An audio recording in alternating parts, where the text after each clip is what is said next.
Morning Grind with Pork Rinds. Welcome to the show. What's up, North Georgia? Dave Garner with you right here. This is the Morning Rant, a Monday morning quarterback edition of the show. Thanks for being with us. Hope you had a great weekend, everyone. A lot of stuff to dive into today, so we're not going to waste any time. We've got the big man with us here today, John Davis, joining us once again right here on the Morning Rant. How you doing, partner? I'm doing great, man. You're looking great, man. You got your Tim Hortons cup again this morning.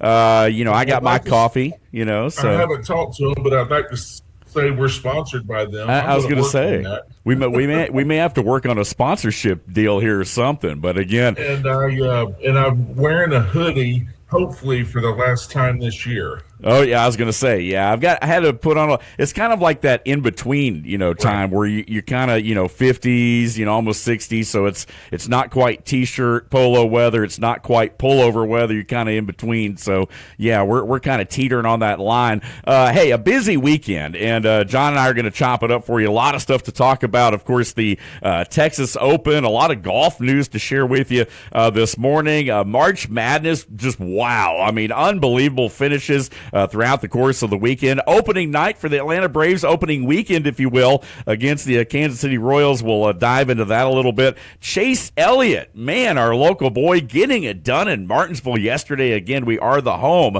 of NASCAR Cup racing right here on the Sports Pig. And it's just a great race yesterday, coming down to the wire there. Chase taking it in Martinsville, and just a lot of things to talk about. And we've still got to get into. We've kind of pushed it off for a few days, John, but we got to get back into our NFL discussion a little bit. We were going to talk about, streaming devices, this, that, and the other. But the biggest thing is we're nearing the draft. I mean, this week starts April. April 1st is on Wednesday. Masters, of course, cranks up next week. Masters week in Augusta. But the NFL draft is also fast approaching. And so, really, man, we are all over the board here over this next 60 minutes.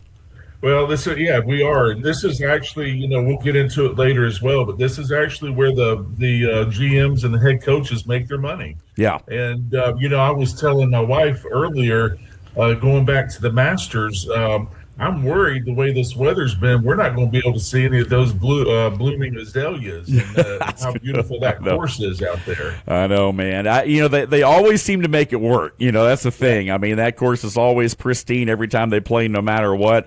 I know traditionally sometimes you have it where you've got a warm day or two, and then you got a cold day, and then you got rain and stuff. So, the folks out there in Augusta obviously do a great job with that. Hey, speaking of golf, and I guess we'll go ahead and, just dive right into it right here. Tiger Woods, man, a big story over the weekend in the middle of all the, the March Madness, the opening day for MLB and all these things. Tiger Woods, again, kind of doing it again, man. I mean, it was almost like a similar, I thought I was reading the same article from a few years ago, and all this time he's been trying to make his comeback, but, flips his SUV, apparently, another kind of a DUI situation. At this point, you almost feel sorry for the guy. I mean, because he's obviously dealing with something here. But again, that was the big news that broke this weekend.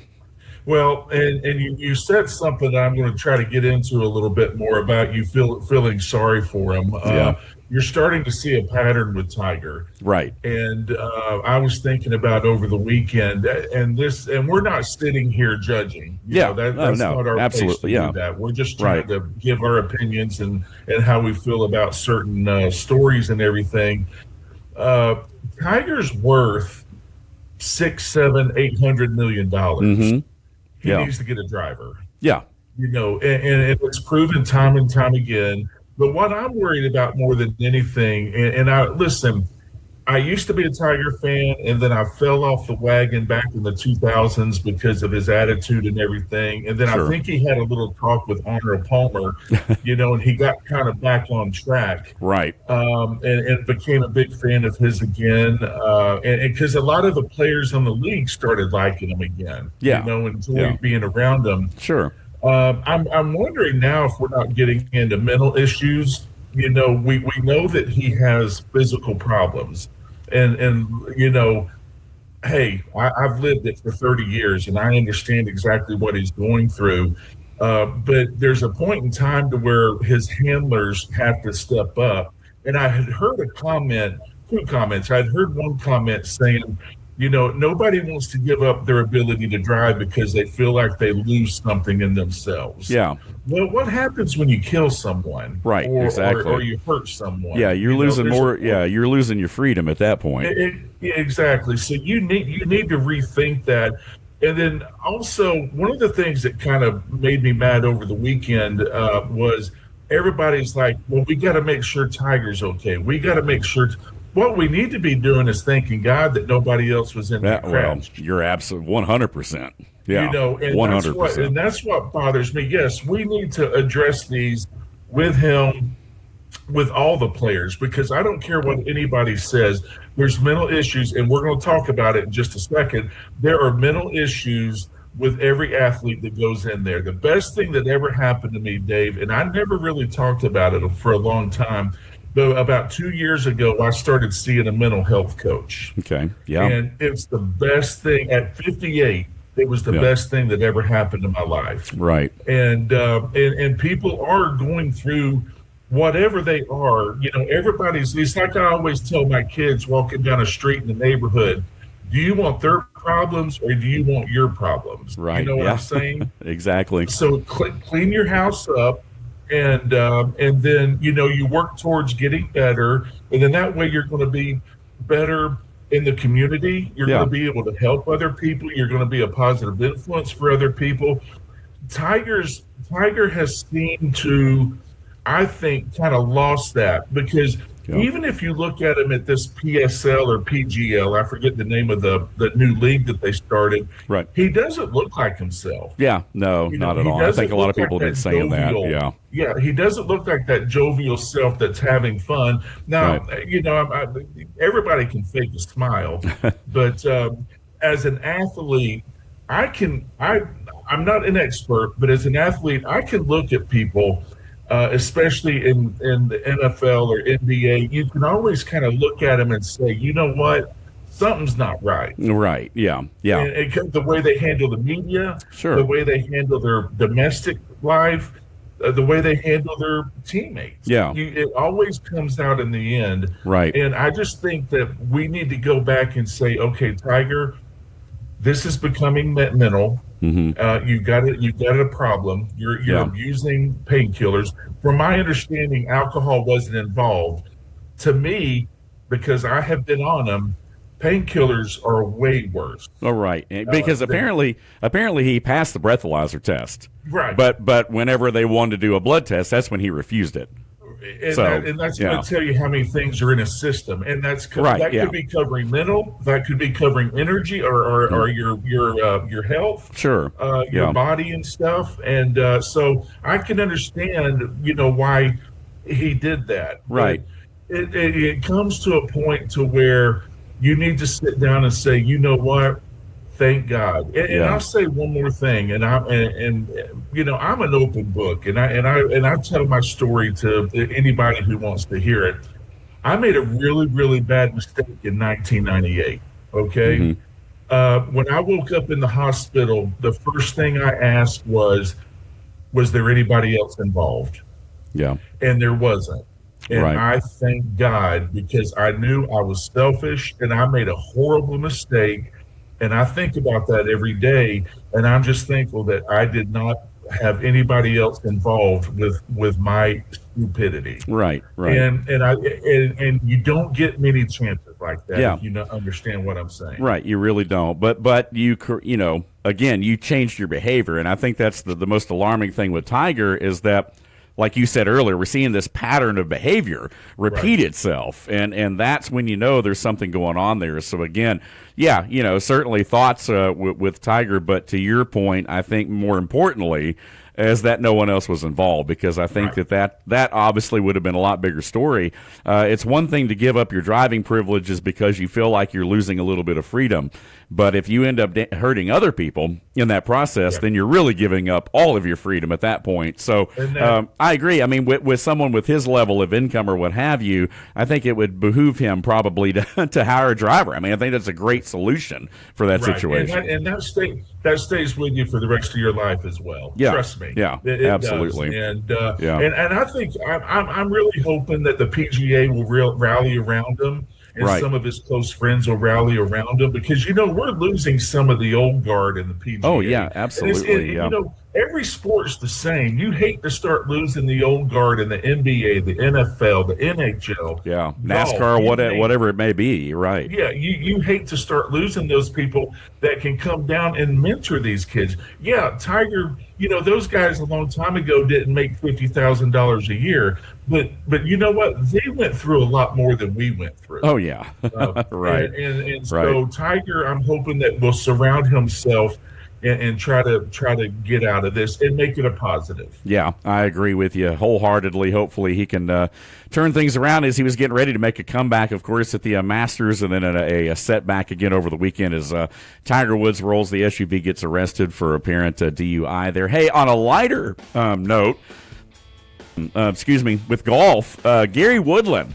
We're kind of up against our first break here in a couple minutes, but your thoughts, John, because I know you and I had talked about this off air, and I know you're here to, we got Big John here. We're going to talk some football, I promise, but he's a man that has opinions about other things too, and I want to get your thoughts about Gary Woodland winning the Texas Open as sort of the lead up to the Masters right here, a guy that coming back from brain surgery, able to get the victory over the weekend. Impressive fashion. Well, I tell you what, that's an emotional story because I've kind of followed him. He's the one that had that special girl that came out at the Management Open on that par 3. Right, yeah. With that par in the hole. And, that was really special. That was an awesome moment, But for him to go through what he did, his relationship with Justin Thomas that he talked about, even walking yesterday, he was getting too close, or the fans were getting too close to him. And he was, and I can understand he was having, as he described, PTSD. Right. Because he was like getting so anxious.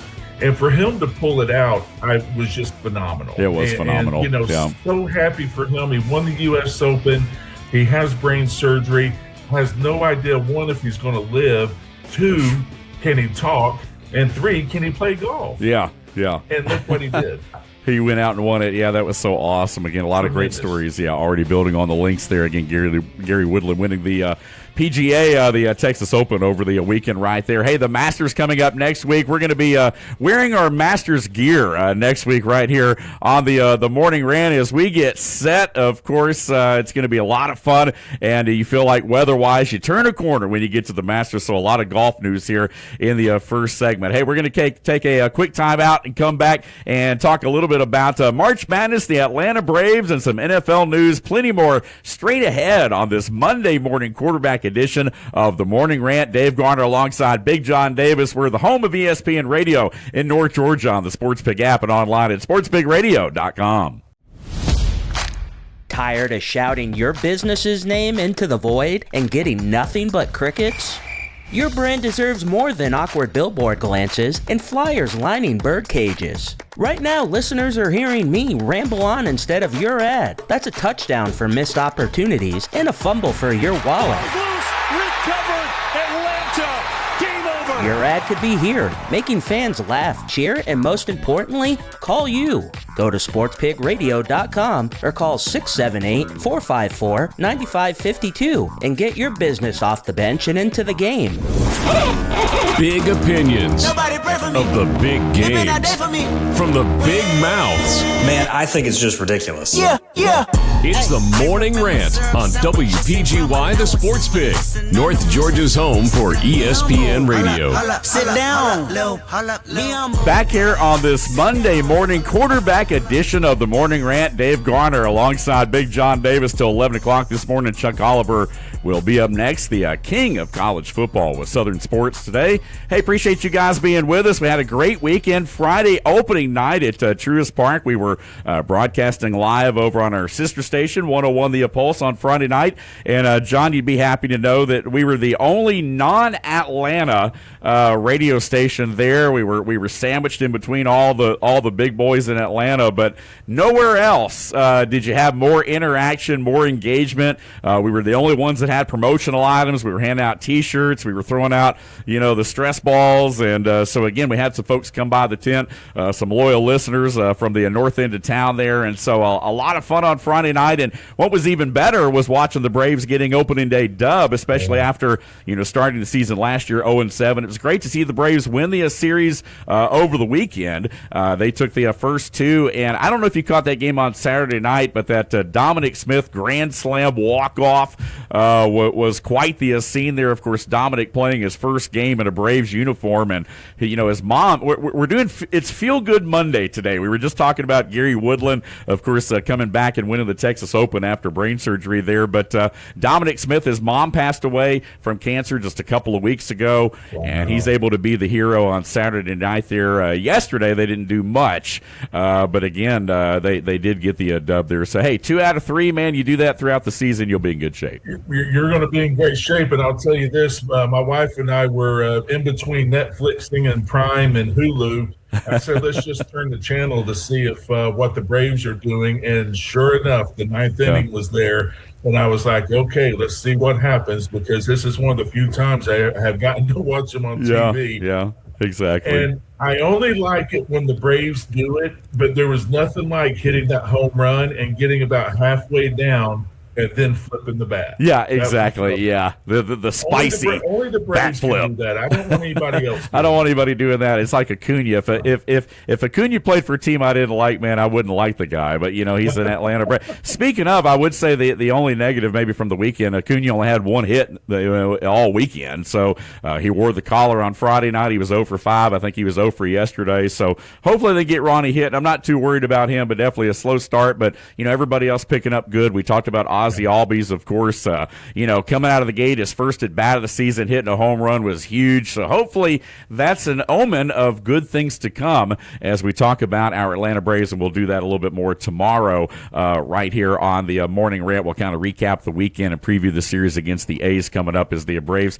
stay at home. We mentioned Chase Elliott, ring the bell over there at the Dawson Pool Room, baby. Chase Elliott, a winner yesterday in Martinsville. Again, our local boy from Dawsonville, getting it done right there, and that moves Chase up the standings there a little bit as well. It's been a pretty good season overall for Chase, but unable to break through into the winner's circle until yesterday, so he was able to get it done, and we'll talk about that throughout the week as well. Again, I want to talk March Madness, and John, I know you've got some opinion about it too, so I want to bring you into that. We were talking about that just unbelievable finish yesterday between UConn and Duke. Now my bracket's long busted at this point, so I tend to not pay attention as much after the old bracket goes away, and I've been fortunate, like I said, the last couple of years with it. But yeah, man, I mean that UConn Duke, I mean Duke up 19 in that game, really had no business to me even being in a position to win that game. I mean, it just the lead up to the final 10 seconds was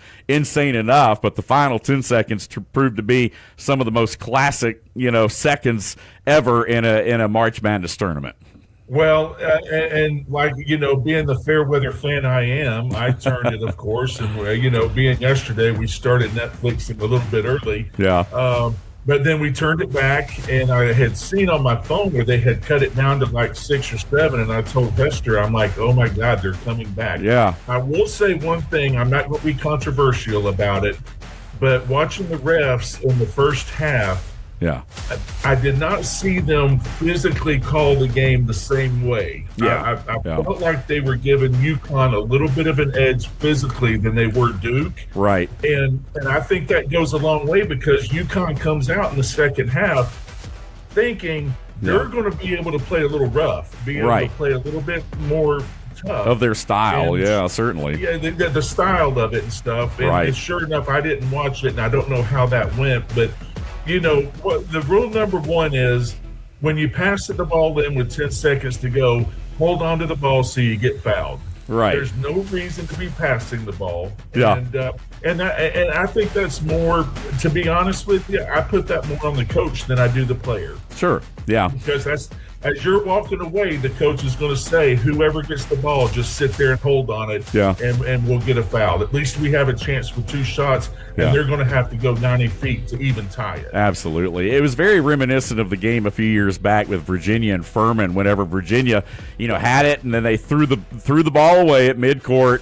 Furman gets it. They feed it ahead. They hit the 3 at the buzzer basically to win it, and that was very much the same thing yesterday, although this was in the Elite Eight, so the stakes were a little bit higher because this determined the Final Four positioning for UConn. So, again, Final Four set. It will start on Saturday. Again, you've got, Illinois came up big, over the weekend there, and, that'll be a fun one as they get set to take on UConn. And, then, of course, you got Arizona, Michigan over on the other side there. Both those teams look fantastic. I think that Michigan-Arizona matchup's going to be, it's going to be unbelievable. And so it'll be fun to see what happens there. Michigan looked really good, I thought. Yeah. I will say this, going back to UConn and Duke, I have no love lost for either one of those teams. I'm not a fan. I think a lot of people feel that way, yeah. And I'm not a fan of Hurley. Right. But to watch when they cut away on one of the clips I was watching this morning, I've been up all night, but one of the clips this morning I was watching was the Rafferty and Grant Hill pick. Yeah. And somebody had made the caption, "We know now how to keep Grant Hill quiet," because it just showed them and they were all in disbelief. I love it. I love it. And man. It was, I haven't seen a lot of big plays this year, but in the finals or in the 64 team, but those they seem to come up at the very end. Yeah. And good for that kid. He 0 for 4, I believe, from 3-point range, and he just drains it. I think he was a kid. I saw another quote. They asked Hurley, "What did you do after the game?" And he's like, "I had to go in the corner and have a little talk with God." And I was like thinking, well, the way you do things during the game, I'm sure he appreciates that because that should be the first person. That should be, especially in that situation right there. Yeah, the kid from Indianapolis, which is where they're going. I think they recruited him out of there or got him maybe as a transfer, and he ends up, he was the one that came up with the steal, fed it ahead, fed it back to him, hits it from the logo, and with 0.3 left, and just an iconic moment. I'm one of those people. I love being in broadcasting. I love hearing the broadcasters. I love seeing the crowd reaction to moments like that. I love going back and watching those moments, kind of like I did Saturday night.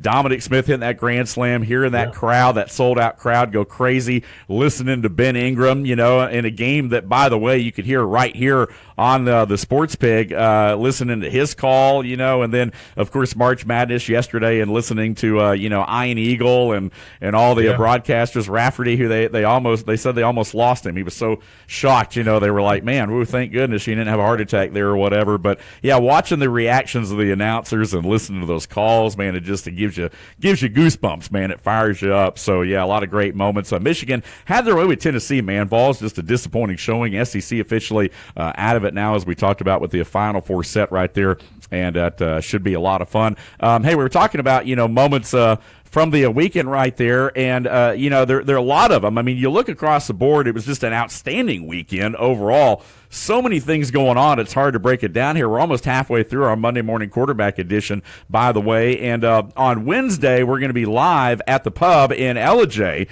So again, we're going to do a live edition of the show. I believe you might be at the Braves game though. I think possibly. Yeah, we're finally Hester's company. Her and her partner bought tickets, and so we're going to go be sitting in the Chop House. There you go. I might have to leave you about 15 minutes early so we can get on the road, but we can talk about that afterwards. Yeah, exactly. We'll figure it out. Hey, man, we'll do the best we can right here. Now, we appreciate everyone being with us, being on board with us right here. Hope you had a great weekend, a Monday morning edition of the Morning Rant right here on the home of ESPN Radio in North Georgia, on the Sports Pig app and online at sportspigradio.com. Before we get into our third segment, I kind of want to tease it a little bit and talk about NFL draft. I know everything's coming up right here. There's been a couple of free agent moves, but I wanted to ask you, because I know you're a big fan of the UFL. Did you catch any of that UFL action this weekend? I actually watched as much as I could while I was inside. Tried to spend some time outside. My daughter has been in the hospital for 5 days, and thankfully she is out. Everything is good. Praise the Lord. Yep. Kind of spent our time back and forth with her. But like I told you last week, always bet the under. Yep. and I was right 4 out of the 5 games, or 3 out of the 4. I forget how many.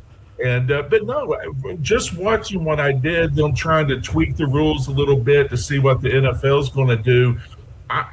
Actually, the level of play has really gotten a lot better than it was even last year. Right. And it seems like a lot fewer dumb mistakes.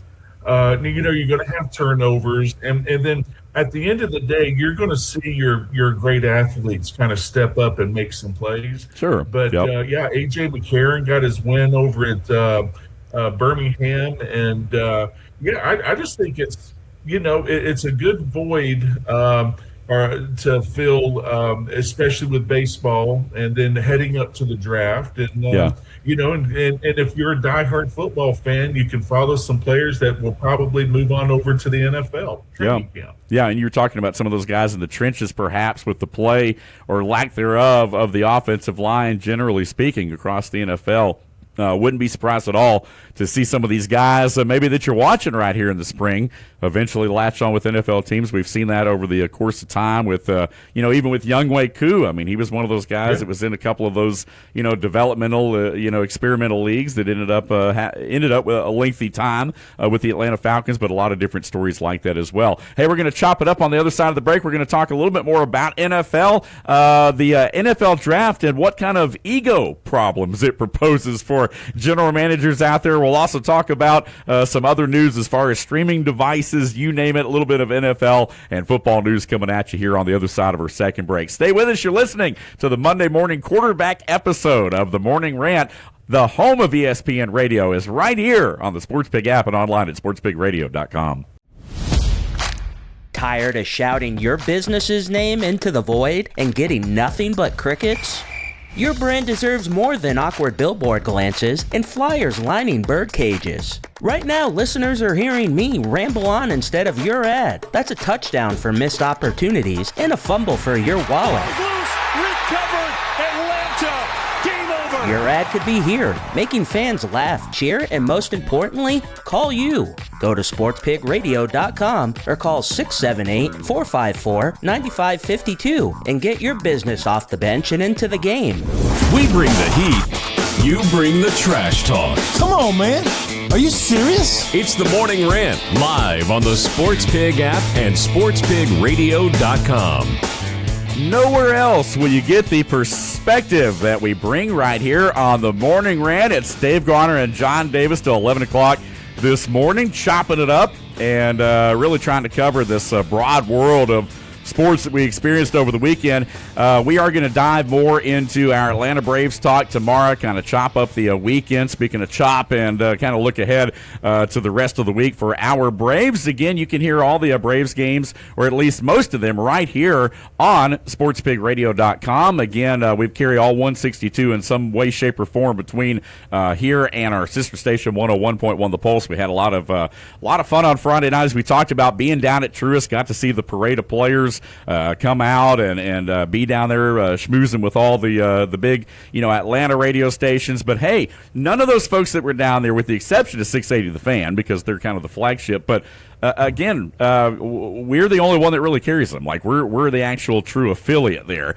and so we had a lot of fun on Friday night, and man, it was just a great weekend watching the Braves come back from a deficit on Saturday and win a ball game that they really were down 2-0 in the ninth, had done nothing, and then all of a sudden, bam, they explode for 6 runs, and so just an exciting weekend overall, and a good way for the Braves to get the season going. Hey, let's jump in and talk a little bit of football right now, and I know that there's a lot of different things going on as we talk about NFL. Of course, UFL started, so we'll touch on that certainly in the spring. But the draft is coming up this month. I mean, in a couple of days we'll be into April, and man, there's a lot of things going on right here. But I know you've got a buddy that you kind of wanted to give a shout out to, who's very active. Speaking of some of this spring football stuff. Yeah, thank you for letting me. My old, well, I say old, he's not old, but Matt McWhorter was my coach at Georgia Tech. Yeah. He's very familiar with Elliott. He's one of those recruiters that spent a lot of time in Elliott when I was growing up and being recruited. Probably he and a guy named Jack Fligg were the two greatest coaches and influences in my life. Yeah. Mac was just wonderful, very hard on me. but he was very fair, and he was just a great coach. Right. But in his retirement, he's gone over to Europe the last 3 or 4 years, and I just got word about a week ago that he's headed over to be the offensive line coach for the Rhine Fire. Yeah, there we go. And Over there in Germany. I texted him love this it. morning, and I said, "You got to get me a little swag so I can promote it on the radio station." There we go. And he and his wife Becky are headed out this Wednesday. I think they just married their son off, Mac Jr. This past week in Texas. So wish him nothing but the best. And I think there might be a couple of other Georgia Tech coaches that go over there as consultants and stuff. So I know that's a lot of fun for Coach and Becky to see different parts of the world. And we always get great stories from Becky through Instagram and Facebook. So we're looking forward to that. Here we go, man. Mac McWhorter, again, a name very familiar. I remember Coach Mac, I mean, just over the years as well. So, again, not a bad little, I guess, not necessarily retirement gig, but, I mean, a nice little twilight there, in the coaching career to be able to go overseas and travel a little bit. Hey, time right now as we kind of transition into a little bit of a new segment as we talk some NFL. 911, what's your emergency? Bold takes from the big man himself. It's Big John's Bold Take of the Week, only on the Morning Rant. Uh-oh, the siren has sounded. That means it's time for a bold take right here. One of the things that we've been saving in our back pocket over the last couple of weeks is this whole streaming thing, and even with our Atlanta Braves, as we were talking about, I mean, it's kind of hard to figure out where to see them, and everything. And with the NFL, it's a little bit different philosophy. It's not just about being seen, but there's maybe potentially a greed factor. Perhaps, I mean, the NFL is witnessing, a massive test to see how many paid subscriptions fans will actually pay for. Is this right or wrong? And here's the thing, John. It's gotten to the point where even the FCC is now seeking public comments on the shift of sports from free broadcast to costly streaming from the fan base as well. So what is your take about this, man? Bring this. Yeah, it's not good. I think it's all, as you go back to, it's all greed. That's one of the reasons why I didn't watch the Braves for so long, because one, I could never find them. Right. And two, I'm sorry, I'm not going to pay $199 because I'm just not going to. Yeah. And that's just for one stream. I mean, you've got to have a multiple stream, that's just for one, Exactly. And so I did break down 3 or 4 years ago when the Bills started getting good, and they gave us the deal through the Retirement Association. Yeah. It was about half off, something like that. And so I bid, right, and I got it. And I was like, you know what? I'm just going to go down here to my buddy's bar and watch it and have a burger. It's instead of $300, it's going to cost me, $25. To watch a game. And one of the things that you and I had talked about a little bit, from my perspective, is that I'm way too invested in this. Yeah. I'm trying, honestly, I'm trying to step back. Right. Especially with the NFL side of it. Now, Georgia Tech's a little bit different because I'm 22 miles from the stadium. Exactly. Right. But with the Bills and stuff, I'm just way too invested in it, and I'm trying to step back. But I think it's a bad move.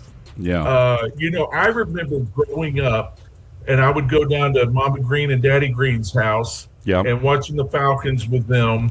And we either could watch it on Atlanta station or the Chattanooga station. Right. Ever depended. Absolutely. What you could watch.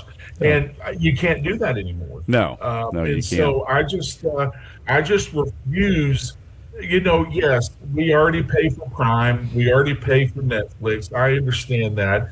But the whole extra subscription for the NFL, I'm out. Yeah, I've talked to a lot of friends as well, and they're out because they're like me. You know what?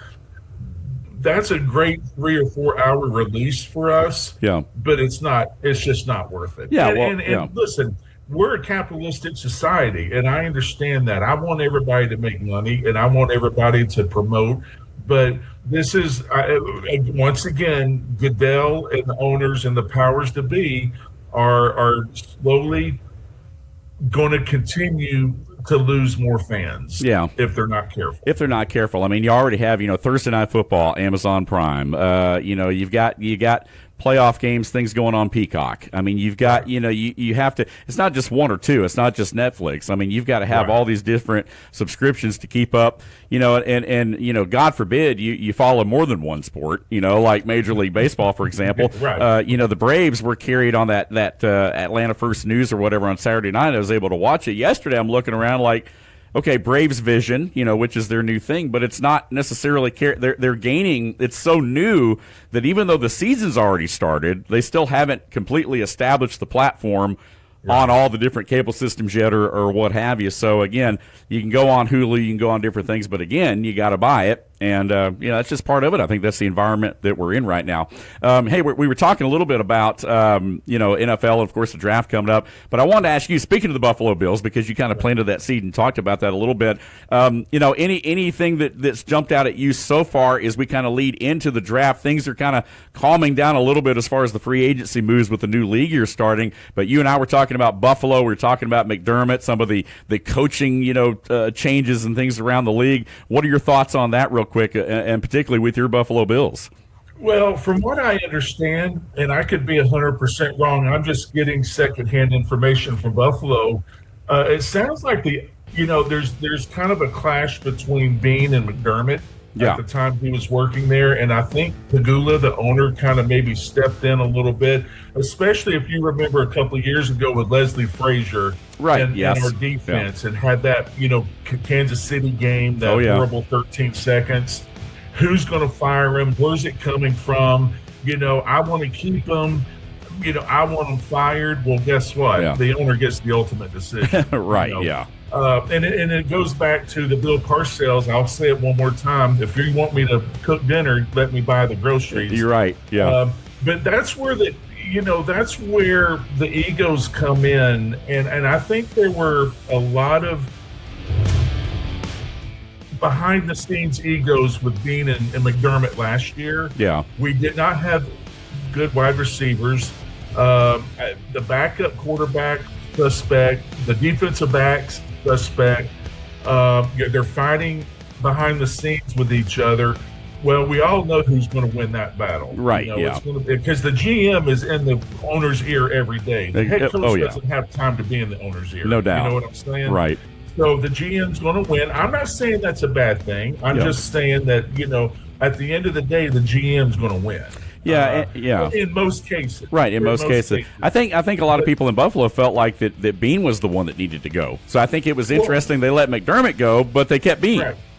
Well, look at some of the last drafts. He hadn't brought in any wide receivers. He hadn't brought any defensive backs. Right. I'm not saying defensive ends and tackles are a dime a dozen, but you can find them if you play it smart in free agency. You can find you somebody, because remember, you're probably only going to keep them for a year or two. Right, yeah. And because we're a league based on win today. Yes. Let's fix our roster for today. We're not building for the next 5 years. Right. I don't care what anybody says. You're not building for 5 years. You're building for 2027 or 2026. Correct, yeah. And so definitely. I just think once they get in and start butting heads, and now I have heard, Deion Dawkins came out the other day.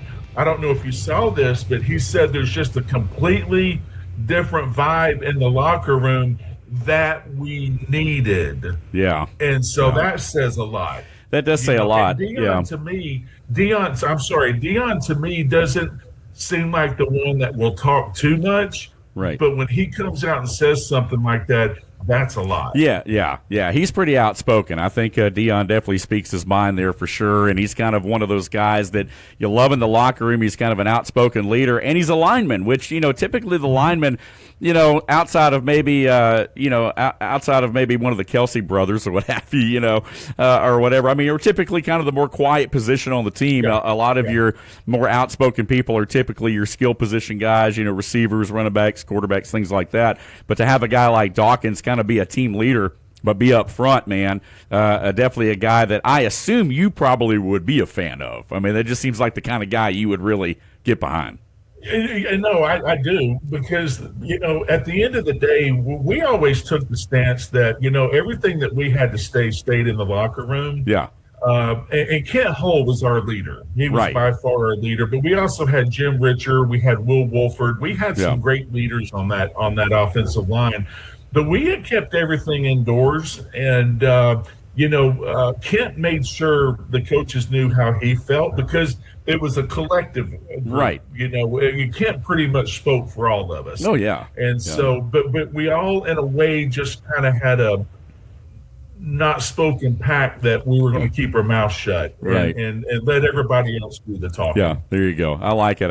Hey, we're up against our final break right here on the Morning Rant. When we come back, we are going to dive into some draft news. We're going to talk about some strategy and continue the football talk right here, right up until 11 o'clock. Chuck Oliver will talk a little college football with us right here on, again, the Sports Pig. We appreciate you guys being with us on a Monday morning quarterback edition of the Morning Rant. We're the home of ESPN Radio in North Georgia on the Sports Pig app and online at sportspigradio.com. Tired of shouting your business's name into the void and getting nothing but crickets?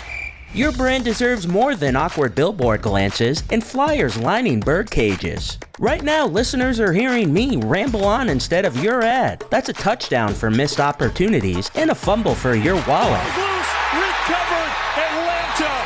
Game over. Your ad could be here, making fans laugh, cheer, and most importantly, call you. Go to sportspigradio.com or call 678-454-9552 and get your business off the bench and into the game.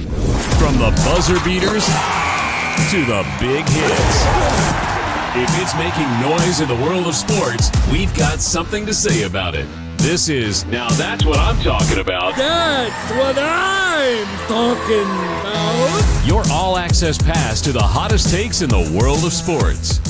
All right, so as we get back here on this Monday morning quarterback edition of the Morning Rant, we're talking NFL. We're going to take you right up to the top of the hour, and then Chuck Oliver will take over, bring it back more collegiately. But Big John Davis and myself, man, chopping it up right here, talking about the NFL draft, and not necessarily specifically player-wise. I mean, I think we all know that, Mendoza at the top of the list. I know there's some different things out there, some conspiracy theories about trying to push Ty Simpson ahead of Mendoza and this, that, and the other. But at the end of the day, what I kind of want to talk about, John, is strategy, because you give us a different perspective than anybody can get anywhere else. You haven't been through that process and seeing how teams work, especially from a GM standpoint, a head coach talking about the ingredients to cook with, So what does that process look like? Because to me, as a casual fan, I sit there and I think to myself, okay, well, you got a president of football, for example, like a Matt Ryan, and then you got a GM, and then you got a head coach. Is every team different? Where's the power lie? How do those decisions shape up? From your perspective, man, kind of take us through that process, first of all.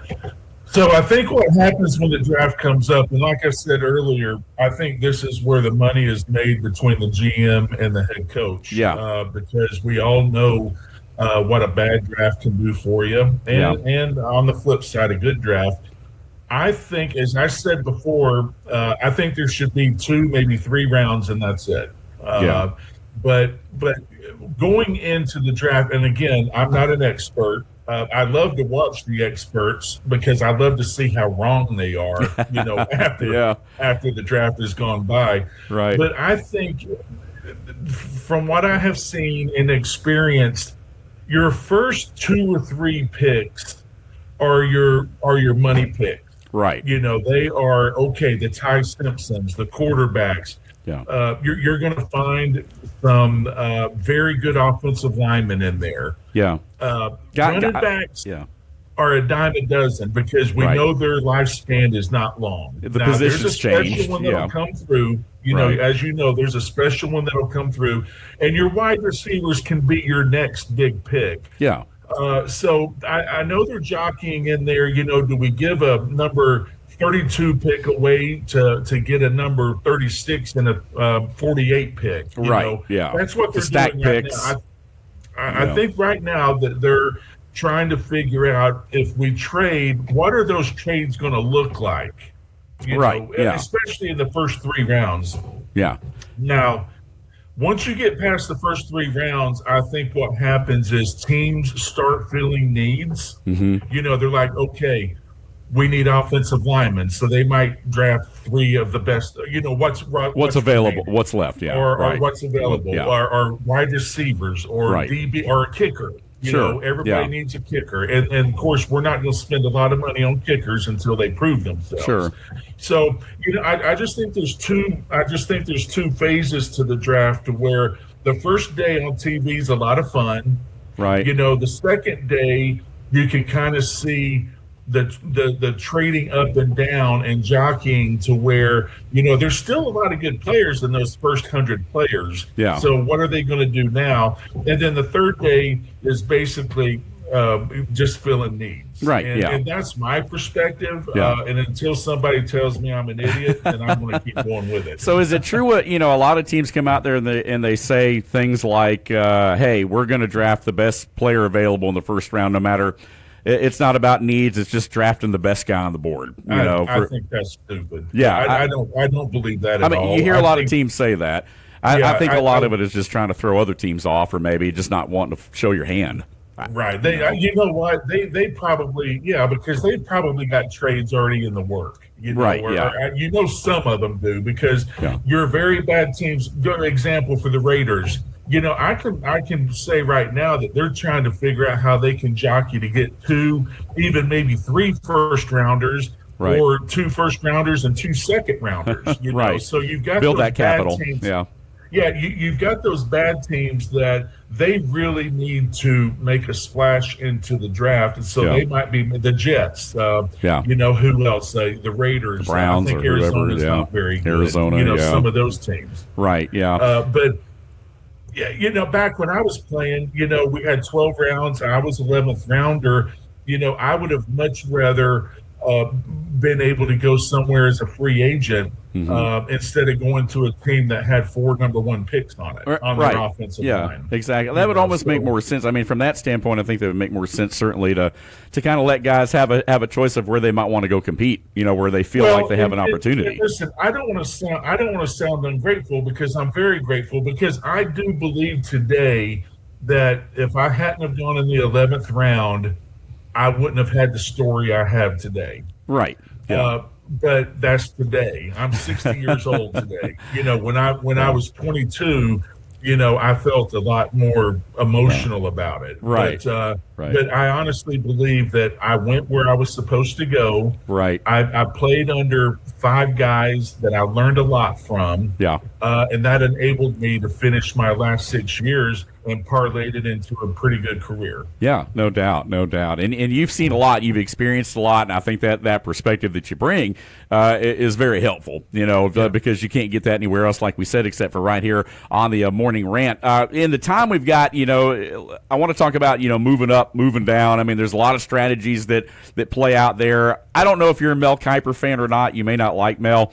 Hey, if nothing else, I think Mel's interesting to listen to. I mean, he is an ESPN guy. We are the home of ESPN Radio here in North Georgia. I love, Frank Caliendo's impression of Mel Kiper. I think it's spot on. It's like, here he is playing the SEC. He's a high motor guy. He's flying under the radar, and all those different things that we hear about Mel Kiper. But, your thoughts as far as like some of these teams, some of the moves they make, different positioning, so forth. I mean, if you're a team, for example, like the Atlanta Falcons, and you don't have a first-round pick this year, I mean, what can you do to maybe increase your stock capital, and what are some things that you can potentially do to perhaps move up if you want to, if there's somebody there you really want?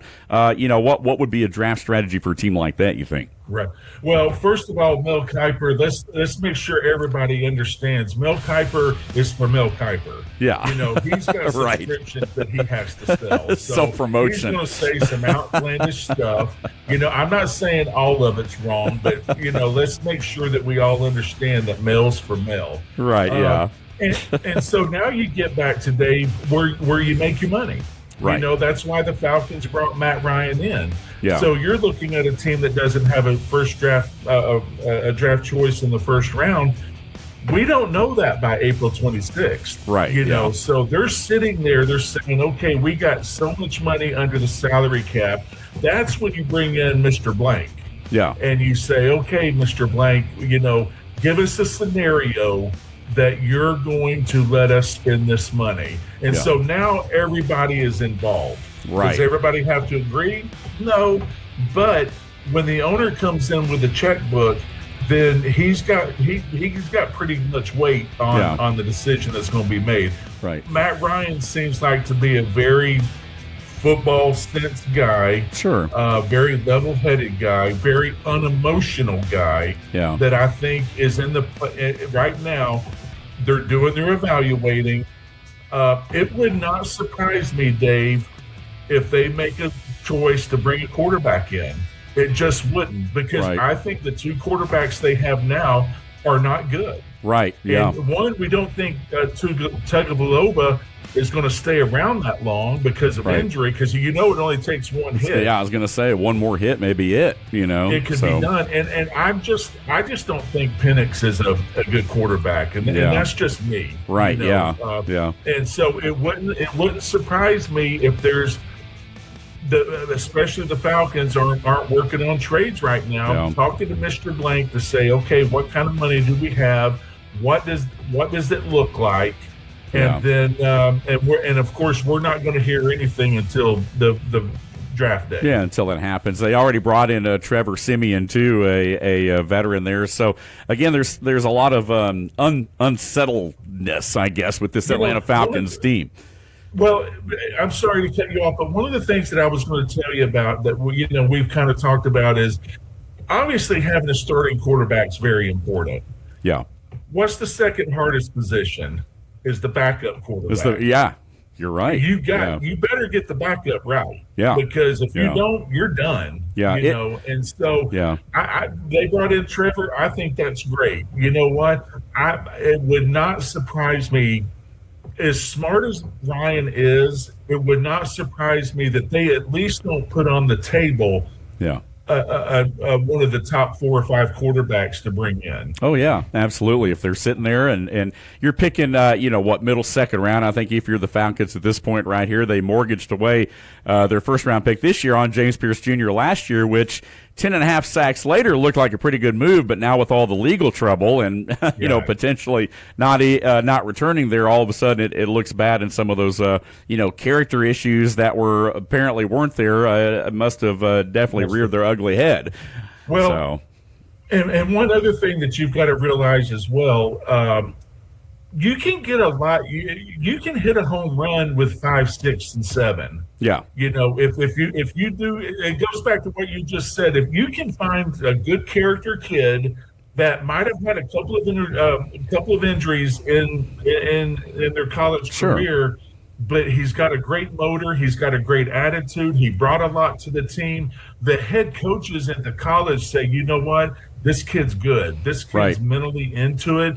This kid's not going to cause you any problems. Yeah. I'd give him a shot. So there are some. Look, I was 11th rounder. I made it longer than 6 of our draft choices in 1987. Yeah. And so, call it blessed, call it lucky, or whatever. I call it just about everything. Right. and being put into the right position. Yeah. But I'm not saying, just because I'd like to see the draft at 3 rounds, I would don't discount the later round guys, because there are some kids that can come in. Might take them a year to break into it, but there are some kids that'll come in and be productive for you. There you go. So 30 seconds, about all we got right here.